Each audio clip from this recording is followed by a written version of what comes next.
പൗരത്വ ഭേദഗതി നിയമചട്ടങ്ങൾ വിജ്ഞാപനം ചെയ്തിരിക്കുകയാണ്. CAA വിജ്ഞാപനം ചെയ്തിരിക്കുന്നു.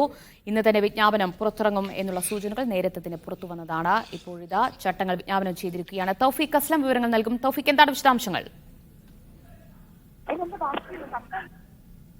ദിവ്യ, പൗരത്വ നിയമ ഭേദഗതി നിയമം ഇപ്പോൾ വിജ്ഞാപനം പുറത്തിറക്കിയിരിക്കുകയാണ് കേന്ദ്ര സർക്കാർ. ഇതുമായി ബന്ധപ്പെട്ട് ഇന്ന് രാത്രിയോടുകൂടി തന്നെ വിജ്ഞാപനം ഉണ്ടാകുമെന്ന് നേരത്തെ തന്നെ വിവരങ്ങൾ പുറത്തു വന്നിരുന്നു. ആഭ്യന്തര മന്ത്രാലയമാണ് ഇപ്പോൾ വിജ്ഞാപനം പുറത്തിറക്കിയിരിക്കുന്നത്. ഇതിന് പിന്നാലെ പൗരത്വ നിയമ ഭേദഗതിയുമായി ബന്ധപ്പെട്ടുള്ള വെബ്സൈറ്റ് കൂടി കേന്ദ്ര സർക്കാർ ഉടൻ പുറത്തിറക്കുമെന്നാണ് നമുക്ക് ലഭ്യമാകുന്ന വിവരങ്ങൾ. ലോക്സഭാ തെരഞ്ഞെടുപ്പിന്റെ പെരുമാറ്റച്ചട്ടം നിലവിൽ വരുന്നതിന് മുമ്പ് തന്നെ വിജ്ഞാപനം പുറത്തിറക്കുകയായിരുന്നു കേന്ദ്ര സർക്കാരിന്റെ ഒരു പ്രധാന ലക്ഷ്യം. അതനുസരിച്ചാണ് ഇപ്പോൾ പെരുമാറ്റച്ചട്ടം അടുത്തയാഴ്ച നിലവിൽ വരുന്നതിന് മുമ്പ് തന്നെ ഇത്തരമൊരു വിജ്ഞാപനം കേന്ദ്ര സർക്കാർ ഇപ്പോൾ പുറത്തിറക്കിയിരിക്കുന്നത്. ഇനി വെബ്സൈറ്റ് ഉൾപ്പെടെ പുറത്തിറക്കിക്കൊണ്ട് ഇതുമായി ബന്ധപ്പെട്ടുള്ള നടപടികളിലേക്ക് കൂടുതൽ മുന്നോട്ട് പോകാനായിട്ടാണ് ഇപ്പോൾ കേന്ദ്ര സർക്കാർ തീരുമാനിച്ചിരിക്കുന്നത്. രാജ്യത്താകമാനം വലിയ രീതിയിലുള്ള പ്രതിഷേധങ്ങൾ CAA നടപ്പാക്കുന്നതുമായി ബന്ധപ്പെട്ട് ഉയരുകയും ചെയ്തിരുന്നു. പാർലമെന്റിനകത്ത് പോലും പ്രതിപക്ഷം ഇതിൽ നിന്ന് കേന്ദ്ര സർക്കാർ പിന്മാറണമെന്ന ആവശ്യം നിരന്തരം ഉന്നയിച്ചിരുന്നു. എന്നാൽ കേന്ദ്ര സർക്കാർ തങ്ങളുടെ ഈ തീരുമാനവുമായി മുന്നോട്ട് പോവുകയായിരുന്നു. 2014 ഡിസംബർ 31 മുമ്പ് ബംഗ്ലാദേശ്, പാകിസ്ഥാൻ, അഫ്ഗാനിസ്ഥാൻ എന്നിവിടങ്ങളിൽ നിന്ന് ഇന്ത്യയിലേക്ക് എത്തിയ ഹിന്ദു, സിഖ്, ജെയിൻ, ബുദ്ധ, പാഴ്സി, ക്രിസ്ത്യൻ മതവിഭാഗങ്ങൾക്കാണ് ഇതിന്റെ ആനുകൂല്യം ലഭിക്കുക.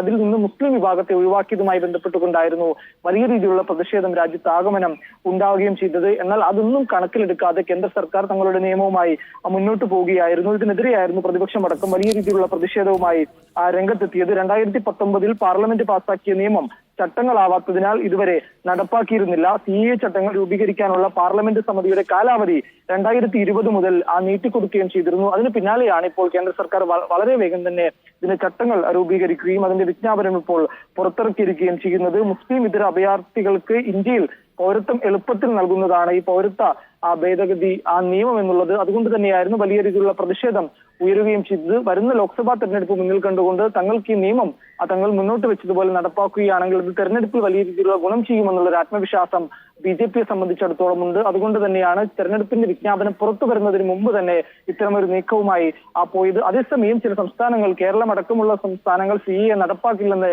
നേരത്തെ തന്നെ വ്യക്തമാക്കുകയും ചെയ്തിരുന്നു. BJP ഭരിക്കുന്ന വടക്കുകിഴക്കൻ സംസ്ഥാനങ്ങൾ ഉൾപ്പെടെ ഇതിൽ നിന്ന് പിന്മാറണമെന്നുള്ള ഒരു ആവശ്യം നേരത്തെ തന്നെ മുന്നോട്ട് വെച്ചിരുന്നു. ഗോത്ര വിഭാഗങ്ങൾക്കിടയിൽ വലിയ രീതിയിലുള്ള പ്രശ്നങ്ങൾ ഇതുമൂലം ഉണ്ടാകും. അതുകൊണ്ട് കേന്ദ്ര സർക്കാർ പിന്നോട്ട് പോകണമെന്ന് വടക്കുകിഴക്കൻ സംസ്ഥാനങ്ങളിലെ BJP സർക്കാർ തന്നെ ഇത് ആവശ്യപ്പെടുകയും ചെയ്തിരുന്നു. എന്നാൽ കേന്ദ്ര സർക്കാർ ഈ നിയമവുമായി ഇപ്പോൾ മുന്നോട്ട് പോകാൻ തന്നെയാണ് ഇപ്പോൾ തീരുമാനിച്ചിരിക്കുന്നത്. വെബ്സൈറ്റ് പുറത്തിറക്കിക്കൊണ്ട് ആവശ്യമായിട്ടുള്ള നടപടികളിലേക്ക് കേന്ദ്ര സർക്കാർ കടക്കുമെന്നാണ് നമുക്ക് നിലവിൽ ലഭിക്കുന്ന വിവരങ്ങൾ.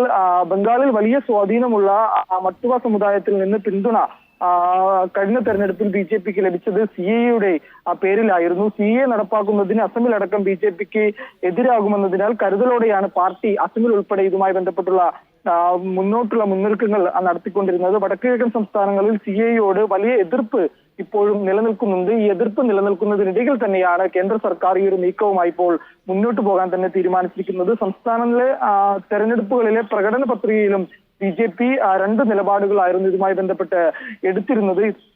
ഇതിനെതിരെയും വലിയ രീതിയിലുള്ള പ്രതിഷേധങ്ങൾ ഉയർന്നിരുന്നു. എന്തായാലും കേന്ദ്ര സർക്കാർ ഇപ്പോൾ ഇതിന്റെ വിജ്ഞാപനം ആഭ്യന്തര മന്ത്രാലയം പുറത്തിറക്കിയിരിക്കുകയാണ്. ഇനി വെബ്സൈറ്റ് പുറത്തിറക്കിക്കൊണ്ട് കൂടുതൽ നടപടികളിലേക്ക് കേന്ദ്ര സർക്കാർ കടക്കുമെന്നാണ് ആഭ്യന്തര മന്ത്രാലയം അറിയിച്ചിരിക്കുന്നത്.